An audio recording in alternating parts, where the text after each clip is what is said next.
Se formos analisar superficialmente essa situação de Pedro e de Judas, humanamente falando, o que nós vamos concluir?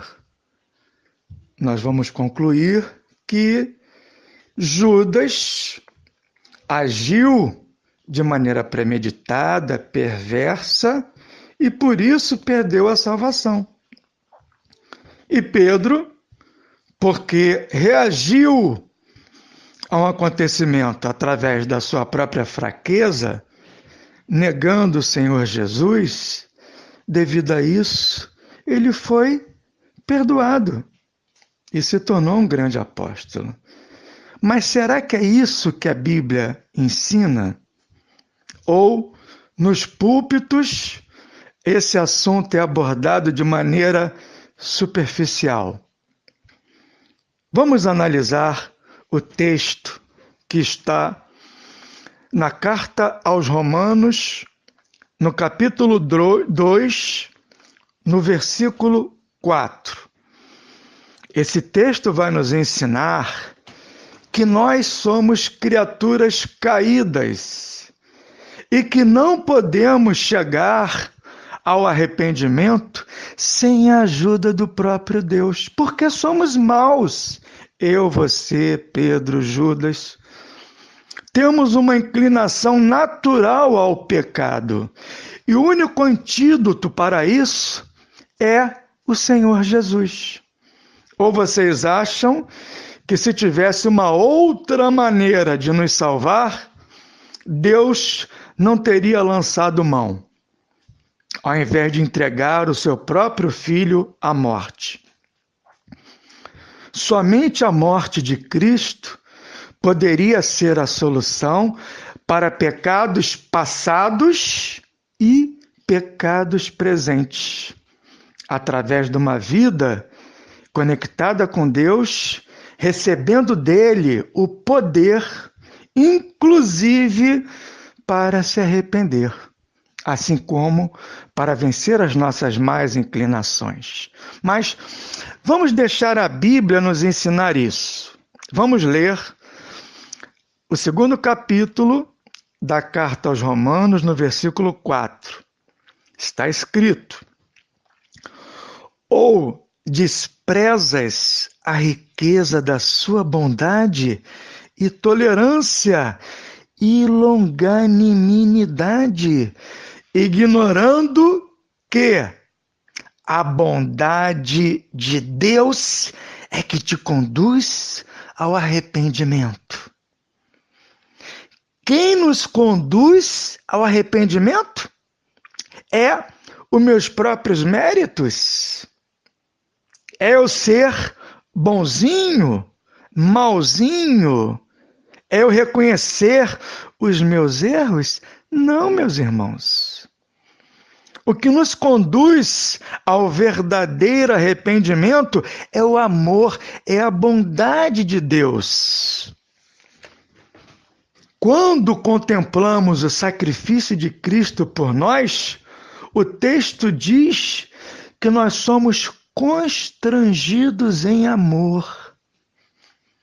E esse amor tem o poder de nos transformar. Tem o poder de nos fazer ver aonde caímos. E, finalmente, sem atribuir culpa a A, ou B, ou C, assumirmos as nossas próprias culpas diante de Deus e pedir-lhe o perdão. E foi isso que aconteceu com Pedro. Pedro, ele buscou diretamente a Cristo para que pudesse alcançar o perdão. Quando Pedro traiu a Cristo, ele foi diretamente olhar nos olhos do Salvador e ali, naquele momento, quando Cristo se deparou com ele e o contemplou com ternura, com amor, e com carinho, Pedro foi transformado. Ao olhar nos olhos de Jesus, ele não viu condenação, ele viu perdão e amor. E ali, com seu próprio olhar, Pedro se confessou a Deus através do sumo sacerdote. Esse texto está em Lucas, no capítulo 22, no versículo 61.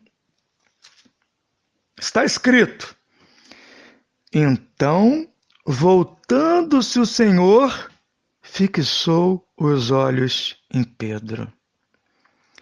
E Pedro se lembrou da palavra do Senhor, como lhe dissera: hoje 3 vezes me negarás, antes de cantar o galo. Então Pedro chorou amargamente. Meus irmãos, o que impediu a Judas ser perdoado foi o simples fato de, ao invés dele ir até Cristo alcançar o perdão, ele foi até o Padre. Ele foi se confessar para homens. Ele buscou nos sacerdotes o perdão para os seus pecados. Eu vou localizar aqui para vocês esse texto. Judas, após trair a Cristo, ele, ao invés de procurá-lo, ele procura o sumo sacerdote humano. E ali, ao homem igual a ele confessa o seu pecado. Porém, infelizmente, não alcança perdão. Porque, ao confessar o seu pecado e buscar o verdadeiro arrependimento no homem, vocês sabem o que ele escuta quando ele confessa o seu pecado, que trai o sangue inocente? O homem vira para ele e diz: o que te importa isso? Ou seja, o que eu tenho a ver com isso? Agora é você. É você e Deus. Eu não posso fazer nada por você. Um padre não pode fazer nada por alguém que confessa os seus pecados, porque ele é um homem como aquele homem que está confessando. E foi por isso que Judas não encontrou perdão. Eu vou localizar o texto e vou postar aqui para vocês dessa passagem. Meus irmãos, se nós voltarmos no tempo para exemplificar isso que nós estamos falando, se nós voltarmos no tempo de Saul e de Davi, eu lhe pergunto: quem cometeu o pecado maior? Foi Saul ou foi Davi? Quem cometeu o pecado maior? O pecado de Saul, o qual ele foi rejeitado por Deus, foi porque ele estava diante de uma guerra e Samuel mandou que ele aguardasse até a chegada de Samuel para oferecer sacrifícios a Deus. E Saul se adiantou, não esperou Samuel, com medo dos inimigos e do povo que estava debandando, e ali ele se adiantou a oferecer sacrifícios. Isso está lá em 1 Samuel 13, a partir do versículo 8. Está escrito: esperou Saul 7 dias, segundo o prazo determinado por Samuel. Não vindo, porém, Samuel a Gilgal, o povo se foi espalhando dali. Então disse Saul: trazei-me aqui o holocausto e ofertas pacíficas. E ofereceu holocausto. Mal acabaram ele de oferecer o holocausto, eis que chega Samuel. Saul lhe sai ao encontro para o saudar. Samuel lhe perguntou: que fizeste, Saul? Aí Saul colocou a culpa em quem? no povo, nos filisteus, em Samuel. Saul disse: vendo que o povo ia se espalhando daqui e que não vinha nos dias aprazados, ou seja, a culpa foi do povo, o povo estava se espalhando. A culpa foi sua, porque você não veio nos dias aprazados. E os filisteus já tinham se juntado em Micamais, ou seja, a culpa também era dos filisteus. E por último, a culpa era de Deus, porque não é Deus que dirige Samuel. Se Samuel demorou a chegar, quem fez com que Samuel demorasse a chegar? É de Deus, então a culpa é de Deus. Então, Saul colocou a culpa em todo mundo, menos nele mesmo. Ele não assumiu a responsabilidade. E Samuel vira para Saul, no versículo 14, e diz: já agora não subsistirá o teu reino. O Senhor buscou para si um homem que lhe agrada, e já lhe ordenou que seja príncipe sobre o seu povo. Mais à frente, no capítulo 15, Saul erra novamente. Deus deu uma nova oportunidade e manda ele exterminar Agag e todo o povo amalequita. E Saul desobedeceu e poupou Agag e o melhor daquele povo. Novamente, Samuel foi até ele e disse,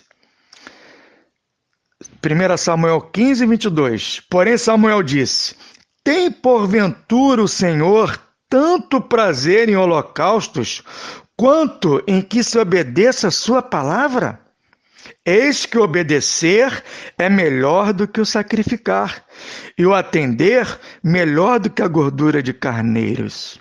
Porque a rebelião é como pecado de feitiçaria, e a obstinação é como a idolatria e culto a ídolos do lar.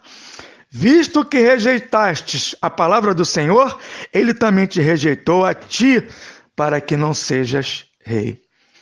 Porém, eu lhe pergunto, será que o pecado de Saul foi maior do que o pecado de Davi? Por que Deus perdoou Davi e não perdoou a Saul?